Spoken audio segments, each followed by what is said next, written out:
Olá, muito boa noite, bem-vindo ao Frente a Frente, o último Frente a Frente deste ano, em que eu e José Maria Trindade traremos para você, telespectador da Rede Vida, uma espécie de retrospectiva, um balanço de 2023 e as perspectivas para 2024. O governo Lula aprovou quase tudo que queria até agora, mas perdeu nos vetos. Os vetos à desoneração da folha, como a gente cansou de dizer aqui, foi derrubado, e também foram derrubados ali os vetos do marco temporal de demarcação das terras indígenas, onde até um ministro do presidente Lula, o ministro da Agricultura, Carlos Fávaro, votou pela derrubada do veto. Deve vir aí em janeiro uma reforma ministerial e a gente vai tratar de todos esses assuntos aqui com você na entrevista hoje com João Henrique Rummel, da Action Consultoria. João Henrique, muito boa noite. Obrigada por ter aceito o nosso convite. Boa noite e obrigado pelo convite. Mais uma vez estar aqui para a gente debater esse tema bastante interessante. Pois é, Zé Maria Trindade, o último Frente a Frente do ano, né? Muito boa noite. E um ano complicado, né? Boa noite, Denise. Boa noite, João Henrique. Boa noite a você que sempre está aqui no Frente a Frente. Para a gente é muito importante e uma grande responsabilidade levar até você aqui as entranhas da política. E agora é tempo de avaliar, né? De olhar para trás, ver o que aconteceu no ano e levar um entendimento de cada um dos passos da política. Eu costumo dizer que o movimento dos astros é previsível, o movimento dos poderosos que é imprevisível, como diz Galileu, ou seja, esses movimentos todos eles são lógicos, né? E às vezes imprevisíveis. Foi um ano bom, né? O primeiro ano do governo Lula. Foi bom no sentido de que se esperava muito pior. A economia se assentou, esperava um crescimento menor, esperava uma inflação maior e deu uma assentada e nós vamos discutir exatamente tudo isso com você. Muito obrigado aqui, então, pela sua presença e vamos em frente. João Henrique, o que aconteceu? Porque todas as indicações seriam, de um momento agora, pior do que lá no início e a expectativa era muito negativa. E, de repente, a economia se assentou, os juros estão caindo, o dólar está abaixo de 5, 4 e pouco. O que aconteceu para essa estabilidade? Bem, eu acho que esse ano tinha uma expectativa. Eu vou fazer um comentário por dois lados. O primeiro é o seguinte, pelo lado político, tá certo? Eu acho que tinha uma expectativa que o governo Lula ia fazer tudo aquilo que ele fez nos outros governos. Aumentar os programas sociais, aumentar significativamente. Gastar, né? Gastar. Ele teve um teto para gastar. Um teto onde ele tinha um limite, e onde foi colocado isso na PEC da transição. Então, quer dizer, ele não pôde gastar tanto como ele queria e desenvolver todo esse contexto. E, por final, eu acho que esse final do ano está sendo muito bom para o Brasil, até mesmo pela política que já foi feita lá atrás, onde aumentou-se os juros antecipados, já pode começar a baixar os juros antecipados dos outros países, e hoje a gente já tem uma sinalização no mundo que a recessão já está sendo controlada e que existe uma tendência de baixar os juros lá fora. Baixando os juros lá fora, entra o capital para o Brasil, a Bolsa atinge os tetos, uma tendência até do dólar baixar, e aí com isso facilita até o monitoramento da inflação para que os juros internos possam baixar também. Mas eu acho que isso é muito importante. Agora, pelo lado político, o que eu acho é que a gente está vendo uma nova realidade desse ano, em que o legislativo está começando a botar controles, tá certo, para o executivo, tanto na política de gasto, quanto na política de interesses que o governo de esquerda queria implementar e que ele tem dificuldade de fazer esse debate. Então, o debate hoje está muito mais na consolidação do processo democrático, como também na consolidação de uma política econômica viável. Agora, vai ser possível, a gente vai ter, no ano que vem, deve-se começar o ano com uma reforma ministerial e tem aí as eleições municipais, que certamente vão provocar aí um estremecimento nessa base do governo e também já tem gente dizendo, olha, vai ser difícil aprovar qualquer coisa que represente contenção de gastos que, aliás, foi o que, como você disse, ajudou a economia neste ano, né? Porque existiram aí parâmetros que serviram para dar uma segurada nesse gasta do governo. Como é que vai se passar por essa eleição, uma vez que vai ter uma disputa aí entre os aliados e o PT para tentar, o PT quer aumentar o número de prefeituras e certamente vai ter que tirar dos aliados, porque são aqueles que têm mais prefeituras hoje. Como é que vai ser essa equação na sua avaliação aí? O que a gente tem pela frente? A gente precisa, se a gente for fazer um quadro, tá certo? A gente olha que hoje o cenário político do Brasil, quase 70% do Congresso é de centro-direita, não é de esquerda.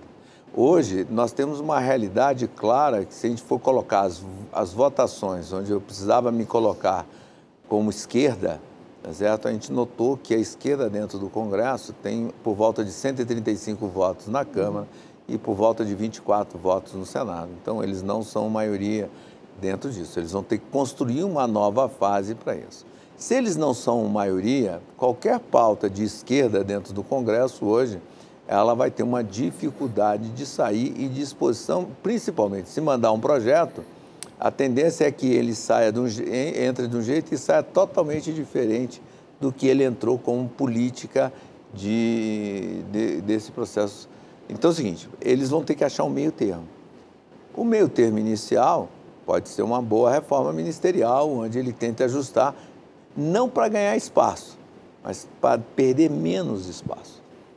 Porque é o seguinte, se ele tiver que negociar a cada votação, a cada problema que a gente tem, ele pode ter que dar muito mais do que ele dá negociado e antecipado, sem muito compromisso. É engraçado que o Congresso Nacional, ele funciona como um ser vivo, um organismo, né? Quando ele sente que o Executivo, o governo está fragilizado, aí ele cresce muito, exige muito e funciona exatamente nesse ponto. Nós estamos vendo ali um certo equilíbrio. A gente falava, João Henrique, na pergunta anterior, sobre essa história de limites de gastos para o Executivo.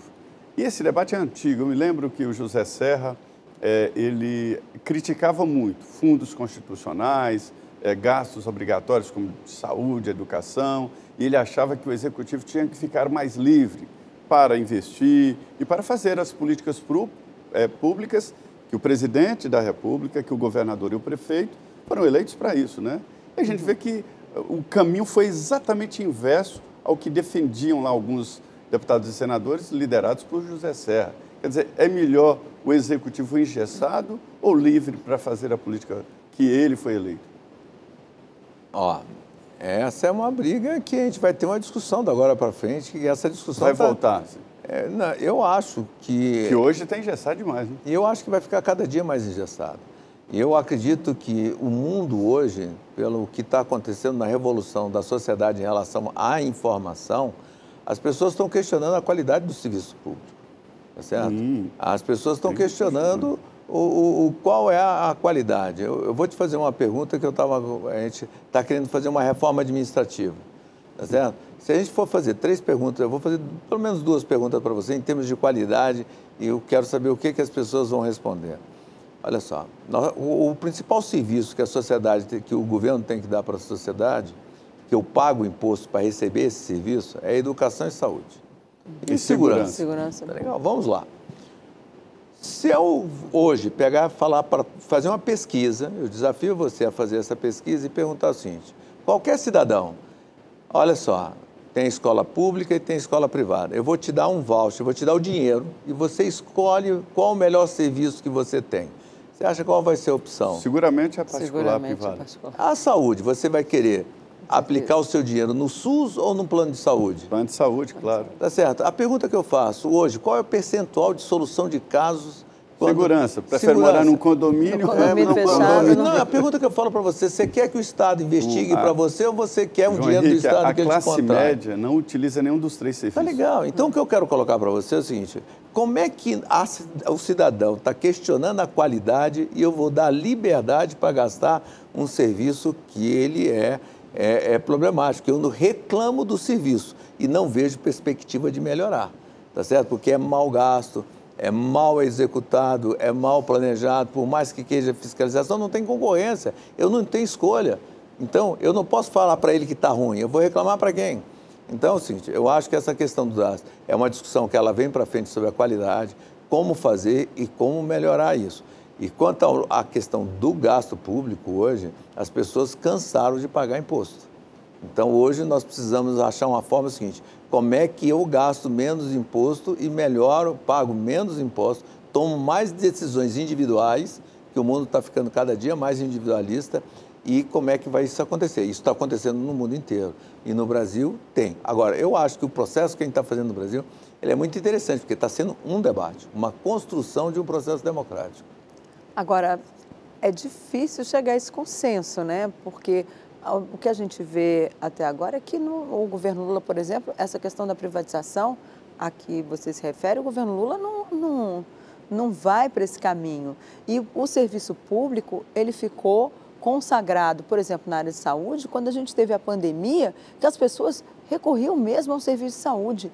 Melhor ter do que não ter nenhum, um serviço público. Né? E o SUS, por exemplo, saiu consagrado desse período da pandemia. Preço. Não vai mudar. Essa coisa para privatizar é difícil. Olha só, Denise, eu vou falar uma coisa para você me conhece há muito tempo.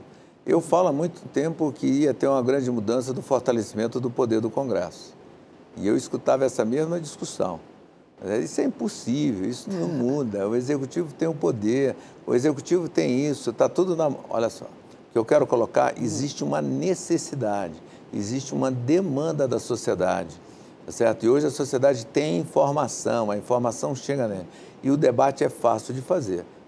Então, o que eu acho hoje é que existe uma forma de fazer isso. E como eu falei para você, aquela esquerda estadista que quer o controle de tudo, no Brasil, ela está diminuindo. E essa aí está perdendo poder mais. A cada dia. Começou ali quando o Eduardo Cunha colocou as emendas ao orçamento impositivas, né? Quando ele aprovou aquela emenda constitucional, na briga dele com o governo da presidente Dilma, e as emendas passaram a ser impositivas. De lá para cá, isso só cresceu.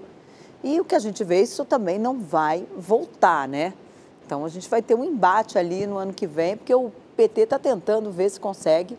O governo tenta ver se consegue lá o controle sobre o orçamento, mas cada mexida que ele dá parece que afunda um pouco mais. Olha só, eu acho que, na minha opinião, esse é um processo que dificilmente vai ter uma correção, voltar para trás no curto prazo.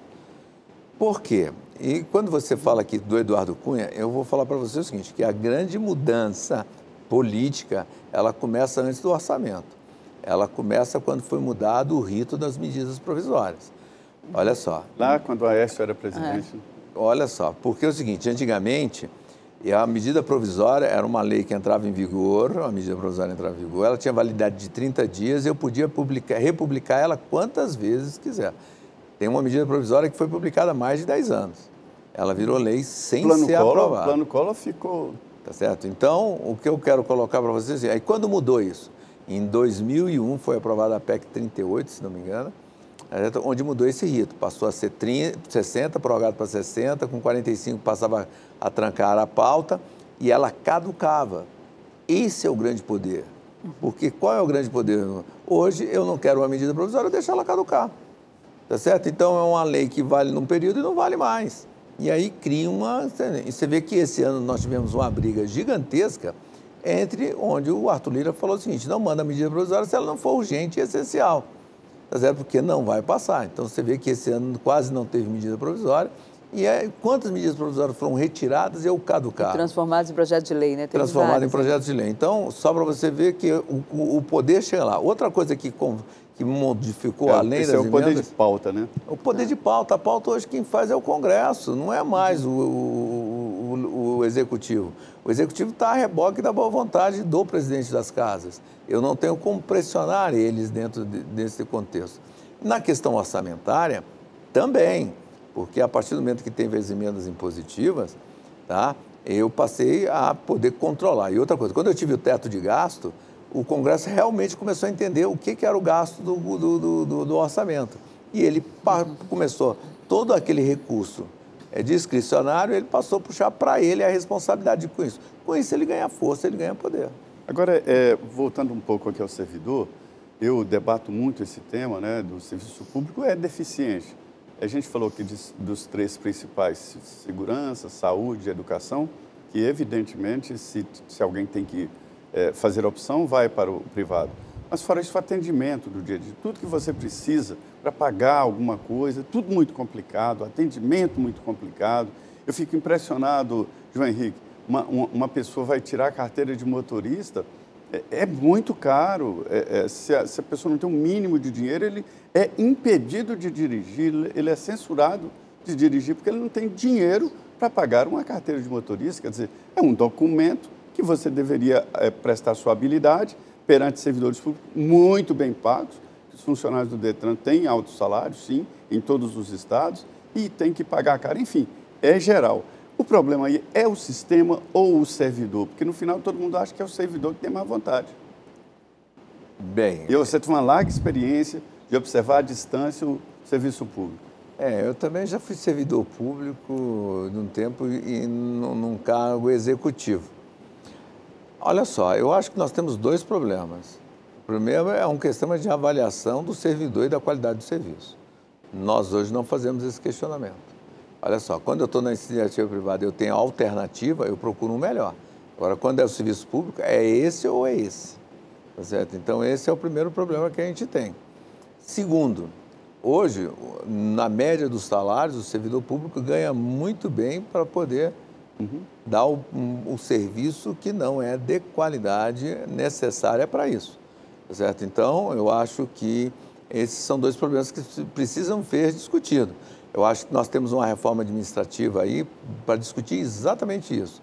Como faz uma avaliação, como é que faz o processo de contratação, como é que a gente alivia o compromisso do Estado para que a gente tenha um bom serviço. Eu acho que nos últimos anos o serviço vem até melhorando com a digitalização. E o Brasil é um país que está investindo, tanto o governo passado como esse governo, estão investindo bastante nesse processo. É uma forma, mas sabe que isso vai diminuir a quantidade de funcionário público também.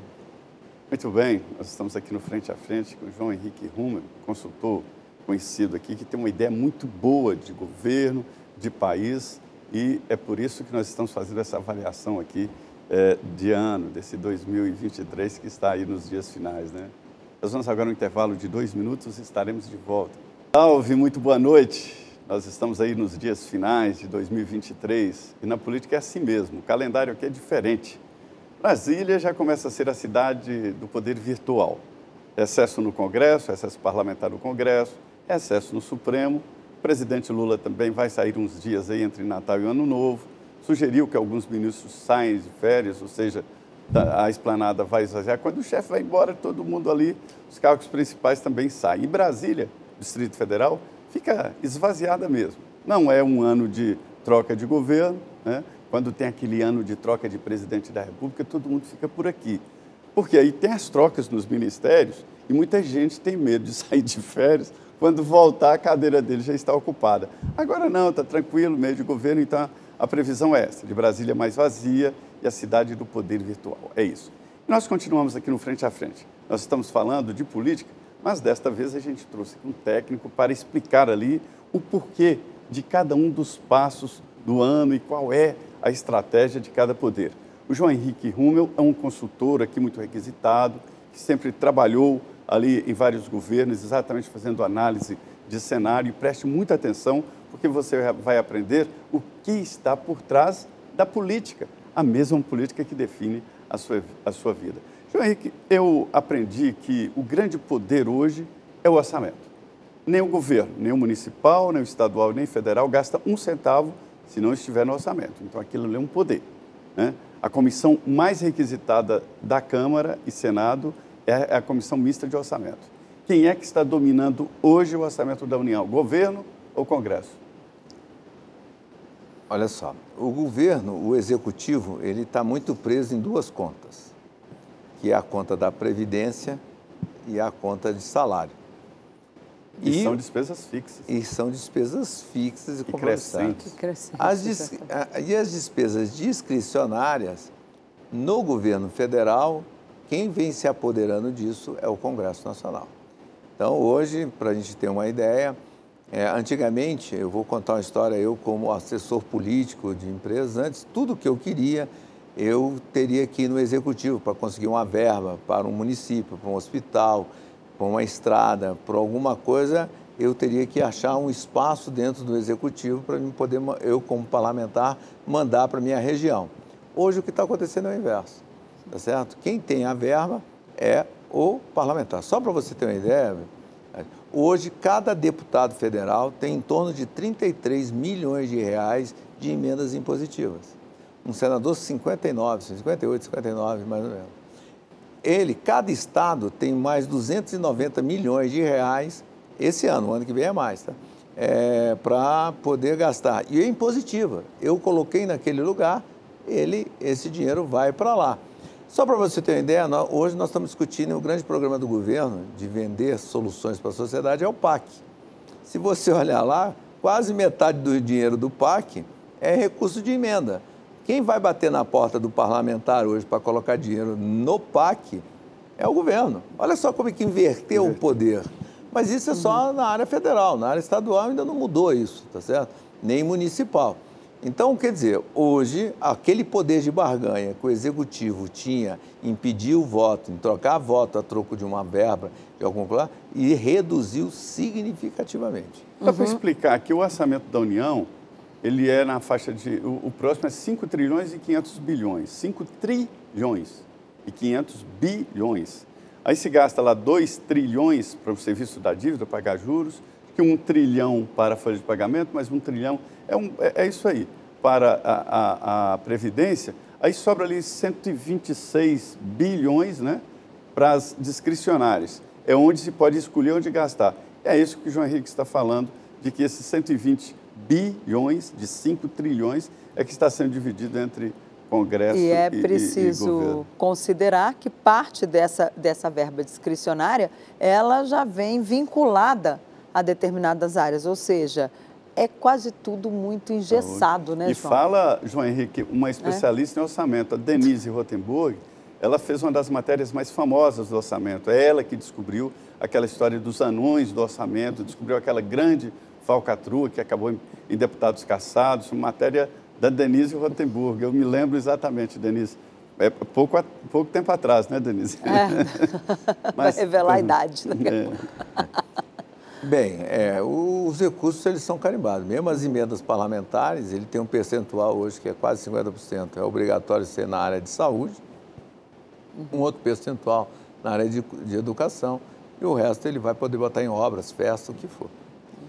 Então, mas o que eu acho do orçamento e do empoderamento do Congresso, isso é fundamental. E outra coisa, na LDO desse ano, foi aprovado na CMO, tá certo? E dá para ser votada aí, a LDO para o ano que vem, as emendas dos parlamentares ainda vão ter cronograma de empenho e pagamento. Pois era isso que eu queria te perguntar, então, porque o governo está contra isso. É? O governo está contra esse cronograma, porque os congressistas querem liberar tudo até julho do ano que vem, ou seja, o orçamento do ano eleitoral, eles querem que seja liberado a parte das emendas até julho, primeiro semestre. Agora, João, é possível que isso seja feito? Ou eu já estou ouvindo lá no Executivo que eles, se for mesmo, se ficar nessa linha e o presidente vetar e o Congresso derrubar o veto, como está virando moda, eles vão para o Judiciário para tentar evitar esse estabelecimento aí de cronograma. Olha só, você falou uma coisa muito certa. Olha só, essa semana nós votamos aí os vetos. Você viu que derrubou quase toda, a grande parte dos vetos foram derrubados. Quer dizer, a palavra final, mais uma vez, é o empoderamento do Legislativo. O Legislativo é que vai falar se o presidente pode vetar ou não aquilo ou não vetar. Eu vou utilizar o Judiciário, tá certo? Olha só, a semana passada já teve as pessoas que estão assim, Judiciário, você vai votar a constitucionalidade, você não está julgando pela lei, você está julgando pela emoção. Então vamos falar o seguinte, o que eu tenho acima de você? Plebiscito. Então vamos começar a fazer plebiscito, então, para saber se o julgamento do Supremo está dentro de um marco, é maior do que o... Então é o seguinte, eu acho que essa questão de judicializar, de fazer, só vai diminuir o poder do Executivo. E outra coisa, vai colocar o poder do judiciário em xeque. E eu acho que o judiciário tem que começar a tomar muito cuidado com o que ele está fazendo em termos de empoderamento para dar esse poder ao executivo de tentar blindar do legislativo. Por quê? Olha só, ao longo da história, o legislativo, com o poder constitucional que ele tem, ele não tomou, ele não deu golpe, ele vem simplesmente se apoderando do que está escrito na Constituição, colocando o executivo para executar. E cada dia mais tirando a possibilidade de legislar e normatizar do executivo. Olha só, se ele começar a querer jogar a culpa para a decisão no judiciário, os poderes constitucionais do legislativo é significativo. Olha só, esse ano nós já vimos que o legislativo já começou a dar indícios de que está olhando com bons olhos para o judiciário. A primeira dela foi aprovar a PEC para decisões monocráticas. Que limita esse poder. Exatamente. Dos já ministros. tem uma lei aprovada, uma PEC aprovada no Senado, colocando para o judiciário o seguinte, ó, porte de droga vai ser crime, coisa que o judiciário falou que não serve. O marco temporal, tá certo? Olha só, nós vamos aprovar uma PEC que já está apresentada, já está na pauta da CCJ, para, se você não aceitar o que está na lei, vamos fazer uma PEC. Tá? Hoje já existe também uma PEC, que também deve ser votada já no início do ano, falando sobre mandato para o judiciário. Então, quer dizer, judiciário, eu acho que isso é uma tentativa, mas eu acho que o judiciário tem que entender qual o risco que ele está correndo em relação a essa disputa de poder e olhar, e eles como constitucionalistas, olhar o poder e quem é realmente o representante do povo. É interessante que isso que você está falando, não tem ninguém gerindo isso, uma figura, muitos falam do presidente da Câmara que tem poderes, mas é o que os alemães chamam de espírito do tempo. Há um espírito do tempo que rege uma força neste sentido que o João Henrique está exatamente falando, né? É sobre esta ideia geral de mudança de poder propriamente dito. Não é nem mudança constitucional que empoderou o Congresso Nacional, mas a prática do dia a dia, um presidente da Câmara faz um pouco, outro faz outro, e vai levando exatamente nesse sentido. Há uma crença geral de que quem manda no país hoje é o Supremo Tribunal Federal. É? Olha só, eu acho que eles, na minha opinião, o Supremo, ele abusou um pouquinho do seu poder de querer botar limite e influenciar, não só o Supremo, mas o Judiciário como um todo. Eu acho que isso vai ter que achar um momento de ajuste para as pessoas entenderem o que é, e vai acontecer. A responsabilidade para fazer isso, mais uma vez, é do representante do povo, que é o Congresso Nacional. Agora, tá certo? Então, eu acredito que isso está muito perto de começar a acontecer e fazer um grande debate com a sociedade em relação a isso. Pois é, o governador Ronaldo Caiado, eu conversei com ele outro dia, ele me disse o seguinte, olha, o presidente da República está na hora de chamar o presidente do Supremo Tribunal Federal, o presidente da Câmara, o presidente do Senado e sentar e dizer, escuta aqui, vamos definir aqui quem faz o quê, porque está cada um entrando na seara do outro, era preciso ter aí um ajuste, segundo o Caiado, nessa relação. Ele até falou, tem que pegar as coisas e coisar. Ele falou assim, o presidente da República tem que passar a vida coisando, e diz ele, negociando, sentando à mesa com as outras autoridades para chegar a um consenso e buscar ali um equilíbrio entre os poderes. Está faltando isso, João Henrique? Eu acho que está faltando isso, mas eu acho que a democracia brasileira, na minha opinião, ela vem se consolidando a cada passo. Que a gente viveu a maior parte da República Brasileira em épocas de exceção. E é uma cultura, é um aprendizado. Então, agora, as novas gerações que estão chegando no poder são gerações que não tiveram problema com o regime de exceção. E eles estão cada dia fortalecendo isso. E eu acho que quando vem a democracia, o fortalecimento disto é através do debate. Agora, para isso acontecer e a gente ter essa clareza, ela só vai acontecer com a participação efetiva da sociedade no debate, na cobrança e debatendo qual o impacto do marco legal da regulamentação para cada um dos seus setores para que possa chegar num consenso. Para isso precisa ter conversa, principalmente entre os poderes. Ok, nós vamos para um rápido intervalo. Eu convido você a continuar aqui no Frente a Frente. Nós temos mais um bloco e voltamos em 2 minutos com João Henrique Rummel, que é da Action Consultoria, super requisitado aqui em Brasília, um expert nessa relação aí, executivo, legislativo e judiciário. Voltamos em 2 minutos, não saia daí. Olá, estamos de volta com o Frente a Frente, que recebe hoje João Henrique Rummel, chefe da Action Consultoria, muito requisitado lá no Parlamento, faz sempre cenários sobre presente e futuro do Poder Legislativo e da relação entre os poderes ali, o que é possível aprovar, o que não é. João, ano que vem nós temos eleição municipal e é quando os partidos fazem ali a sua base para poder disputar a próxima eleição, que aí sim, governadores, deputados federais, estaduais, presidente da República, senadores. Como é que você acredita que vai ser essa largada? Porque, olha, hoje a gente tem o PSD, tem o maior número de prefeituras, o Partido Social Democrata, que é do Gilberto Kassab, tem o maior número de prefeitos. Depois vem o MDB, em seguida o Partido Progressista e depois vai caindo ali até chegar, o PT está lá na 6ª, 7ª posição com cerca de 200 e poucos prefeitos, o PL tem 300 e poucos, o Republicanos tem um pouco mais, enfim, os partidos de centro, em 4º lugar está a União Brasil, logo depois do Progressistas. Como é que vai ser isso, uma vez que os partidos estão aí nessa coisa de buscar cada vez mais prefeituras? Pode respingar no poder federal, aqui nas relações aqui em Brasília, para aprovação de projetos no Congresso, na sua avaliação? Eu acho que o ano de 2025 vai ser um ano muito difícil de você fazer uma previsão. 2025? 2025, pós-eleição. Tá. Porque nós vamos entender como é que vai ser o futuro partidário. Nesse momento, nós estamos num momento de transição, na minha opinião, que é uma revolução do sistema partidário.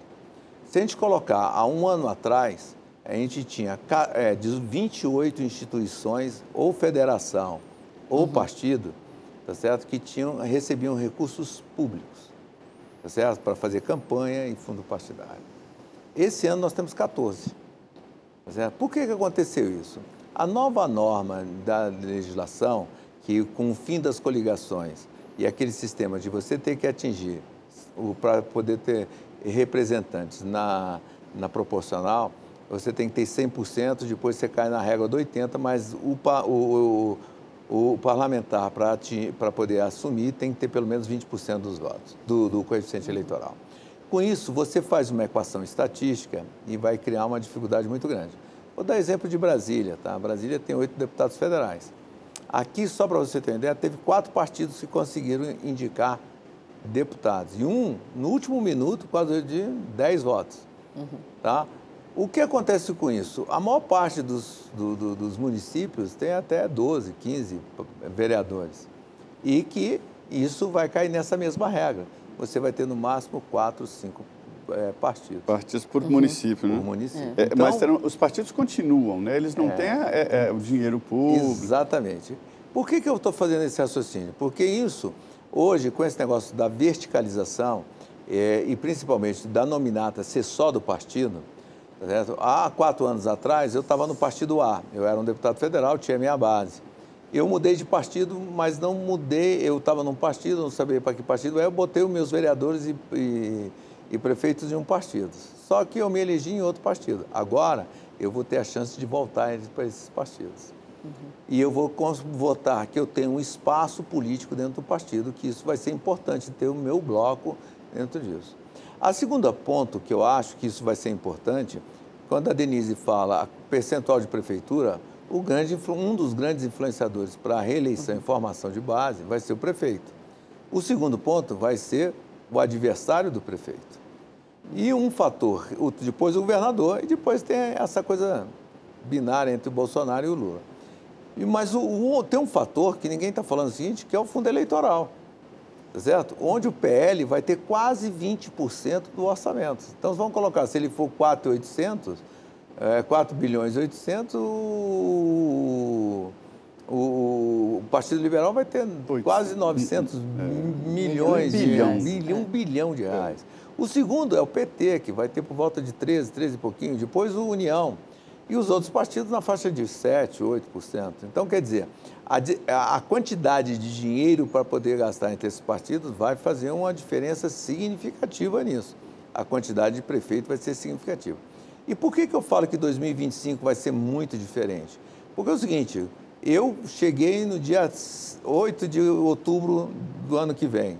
Eu vou ter uma noção de qual vai ser o tamanho, qual vai ser a representatividade dos partidos políticos para formar a base para 2026, tá certo? Então, qual vai ser o partido que tem possibilidade de eleger um senador, qual vai ser o partido que tem base para eleger um deputado federal, que é a base de sustentação e de dinheiro para os partidos, tá certo? Então, é o seguinte, e com isso vai começar a ter uma interferência na vida do parlamento brasileiro.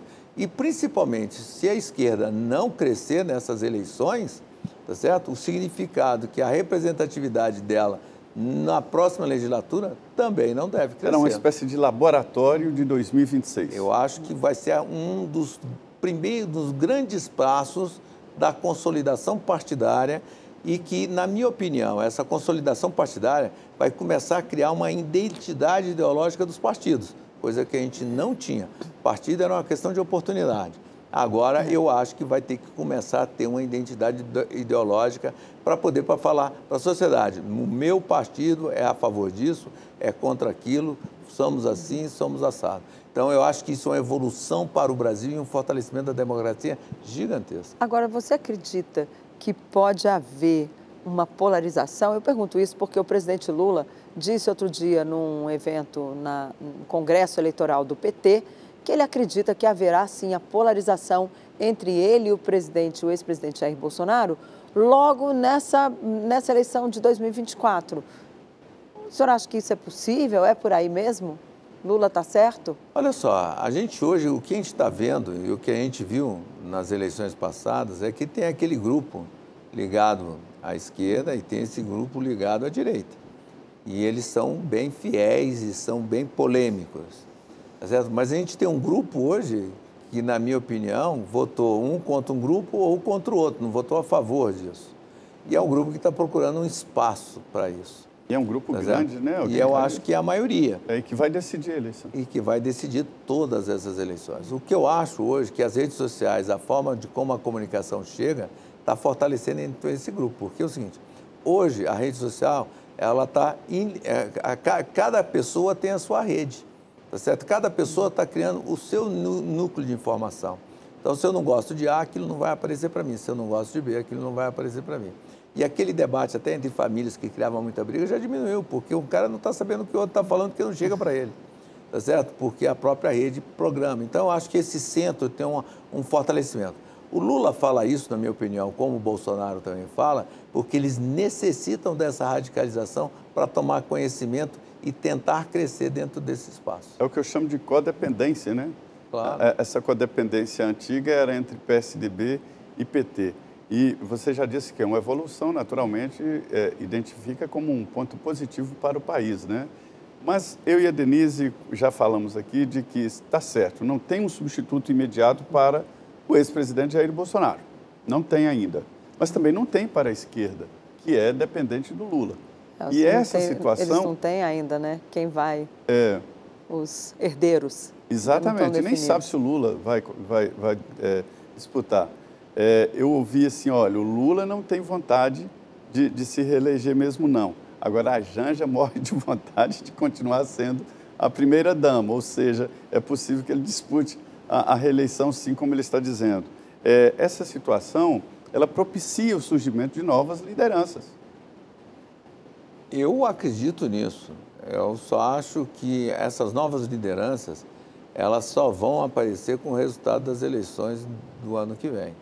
A partir do momento que você começar a definir o quadro partidário que vai dar para frente, porque é o seguinte, na minha opinião, em 2027, dificilmente a gente vai ter mais do que 7 partidos ou federações recebendo dinheiro. O pessoal falando entre 7 a 12, né? Eu não acredito que passe de 8.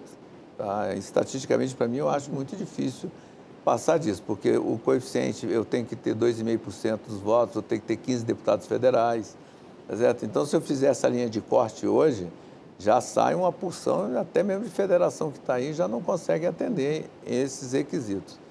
Então, eu acredito que isso vai ter uma modificação muito grande. São 12 deputados federais?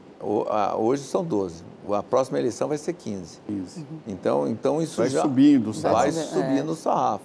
Então, o que eu acredito nisso é que com isso vai ter uma possibilidade de aparecer novos líderes, novos candidatos.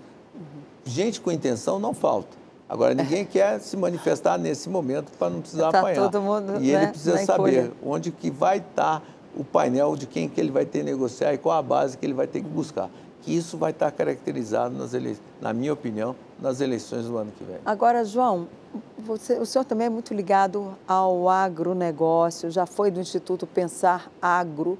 O que a gente pode esperar do agro? Porque ontem eu me preocupo porque eu ouvi ontem do empresário a seguinte frase, lá em São Paulo. Ele disse, olha, o agro é o que continua sustentando o PIB nacional, é o setor que segura e leva o Brasil para frente. A gente não vê o governo, embora tenha dado aí, a gente tenha o maior plano safra, né, em termos de recursos, mas há uma disputa aí do presidente que toda hora fala que colocar o marco temporal é colocar a raposa para tomar conta do galinheiro, se referindo ao agronegócio. Depois ele até se arrependeu. Mas, enfim, há uma certa tensão entre o governo e o agronegócio.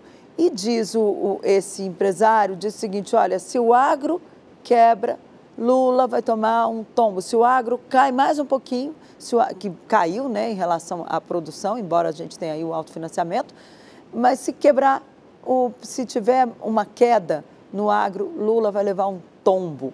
Qual a avaliação que o senhor faz aí dessa questão do agro na atual conjuntura? Olha só, o agro, quando a gente vai olhar isso a nível mundial, a vantagem competitiva do agro brasileiro é enorme. Olha só, é o único país no mundo onde eu tenho 2 safras. O produtor americano ou planta milho, ou planta soja, ou planta trigo, ou planta outra coisa. No Brasil é o seguinte, eu planto soja e depois eu vou escolher se eu vou plantar milho, se eu vou plantar algodão, se eu vou plantar uma outra cultura. O meu custo fixo é dividido por 2 ou 3 quando tem 3 safras. Isso leva a nós uma competitividade gigantesca no mundo. E o mundo vai precisar de alimento barato e a gente vai abastecer o mundo. Com isso, a gente garante uma boa balança de pagamento, entrada de crédito, a nossa produtividade aumenta significativamente. Junto com o setor mineral, são os setores que o Brasil tem vantagens competitivas. A indústria, o serviço está muito atrasado, muito defasado ainda. Temos que investir para conseguir isso. E eu acredito que o que você está falando, o Lula quer ter menos inflação, quer ter crescimento, ele vai ter que se aproximar do setor do agro e do setor da mineração. É interessante que é isso mesmo. A balança comercial brasileira, ela se baseia no agro, sim, mas a mineração também é muito importante e muito pouco falada. São os 2 pontos. O nosso parque industrial não é defasado demais, mas está abaixo da média. E é por isso que a Comunidade Econômica Europeia teme esse acordo com o Mercosul, com medo exatamente da entrada em igualdade de condições do produto agro-brasileiro. É isso, olha, o Frente a Frente de hoje chega ao fim aqui, uma conversa muito boa com o João Henrique Rummel, um craque aqui na análise da conjuntura, e eu costumo dizer, João Henrique, que eu aprendi lá na minha cidade que se conselho fosse bom não se dava. E eu aprendi aqui com vocês que trabalham nessa área que dá não, cobra, você cobra, o João Henrique cobra muito caro para dar conselho e hoje está aqui no Frente a Frente fazendo exatamente esta análise distante de paixões políticas. Muito obrigado por sua presença aqui neste último programa do Frente a Frente. Eu agradeço mais uma vez de poder ter esse debate com vocês e colocar essa visão, e eu acho que é uma visão bastante positiva, por sinal. Eu acho que o Brasil está crescendo a nossa democracia e a gente está consolidando um país que vai crescer, inclusive economicamente. Eu agradeço a oportunidade de estar estando com vocês e agradeço e desejo boas festas e um Natal, um ano novo para todo mundo, para todos os telespectadores. João Henrique Rummel, guarde esse nome, o grande consultor daqui de Brasília. E aqui nessa conversa aberta, conversa boa, também a minha parceira de sempre, Denise Rotenburg, uma jornalista experiente e muito conceituada aqui. Denise, bom, né? Foi um ano bom, né?